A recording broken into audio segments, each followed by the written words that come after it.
But beyond this case, looking at the big picture, it is really discouraging to see how race continues to function as such a roadblock to our making almost any progress in this country on a vast range of issues because so many people are so preoccupied and distracted by race. It's an issue though. Well, I think that you see that's right there is the real. But race is an issue. Yeah, that's the thing. You can't say it's not because it is. You can't skip a chapter worst- until it's been written. The worst thing you can say, and I hate when people say this, is the people who try to push, white people who try to push that they're not racist. They say, "I don't see color. I'm colorblind." That's part of the problem. Because you should not be colorblind. As a white person, there are things you will never go through that black people, Latinos, all sorts of other non-white races go through that you will never experience. And to say you're colorblind and don't see color, then you don't see what they're experiencing because of their color. It's a process of empathy. I think, there's a pre and a post, and that might be the North Star of where we need to get to, but we're nowhere near there. So to say that and skip all these other processes is ridiculous.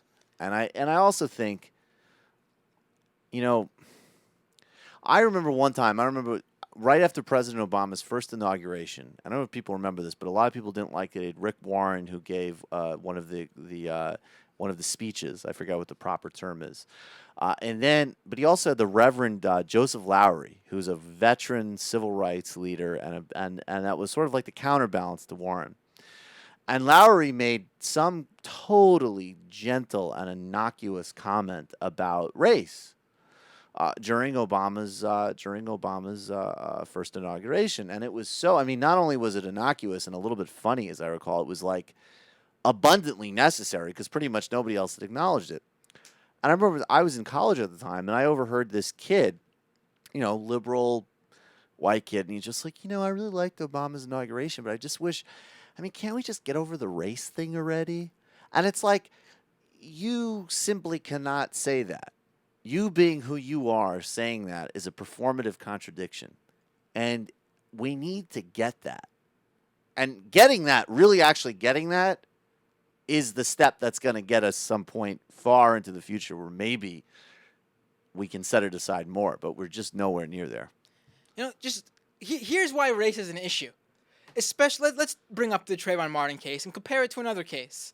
A lot of people were sending this link around. Yeah. It's the story of a woman who, to stop her husband from her documented abusive husband from hurting her, in this specific instance, she took her legally registered, permitted gun, and she fired a warning shot. And and her lawyers to defend her cited the stand your ground law. And she is now facing 20 years in prison. This case is so in terms of so many issues in terms of the law, like the Trayvon Martin, George Zimmerman case, except for the fact that the woman who fired the shot, who had the gun, is a black woman. Marissa Alexander basically has been incarcerated since February 8th, 2010. And last year, she was sentenced to 20 years in prison. She's a 31-year-old African-American woman. She's a mother. She has a master's degree. And she was simply defending herself from her abusive husband. What happened was her husband discovered the text on her phone from her ex-husband, and he flew into a rage, hitting her and beating her, and attempted to strangle her. He threatened no one else can have her, and he said he was going to kill her. She tried to flee out of the garage, but the garage door mechanism was broken, something that even the abusive husband said. She tried to flee but couldn't get out because the door was broken. In the garage, she waited, and when she thought that maybe enough time had passed that her husband had left, she went outside the garage through the house to leave the home. Her husband was still there and charged at her. She fired a warning shot into the air with her gun. I would like to once again repeat, her licensed gun. And she had a concealed carry permit. She's shot in the air. And she's not only facing, she's been charged and found guilty of the crime and been sentenced to 20 years in prison. She didn't kill him. She specifically shot into the air as to not even touch him. It's disgusting. And she's facing 20. She's in jail for 20 years. She got convicted for 20 years. Her lawyers attempted to use the stand your ground case. The stand your ground law. Apparently wasn't successful. Which wouldn't even be, that would be a benign use of stand your ground because she didn't even physically harm him. Stand your ground has been used for people killing each other in disputes that are far more ambiguous than being assaulted by your ex-husband. The same prosecutor who prosecuted George Zimmerman, after all the public outcry came out to prosecute George Zimmerman, Angela Corey, she was the prosecutor in this case too.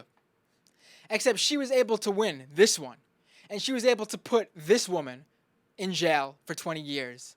While George Zimmerman, who cited the stand your ground law not as defense in the trial, they no longer decided to use, his defense decided not to use that in the trial, but very much used it when he first shot the boy.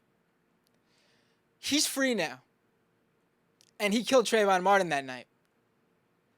And you can say that he was defending himself, fine. You want to use that as an excuse? You find him not guilty? You think he should walk free because he was defending himself? Fine.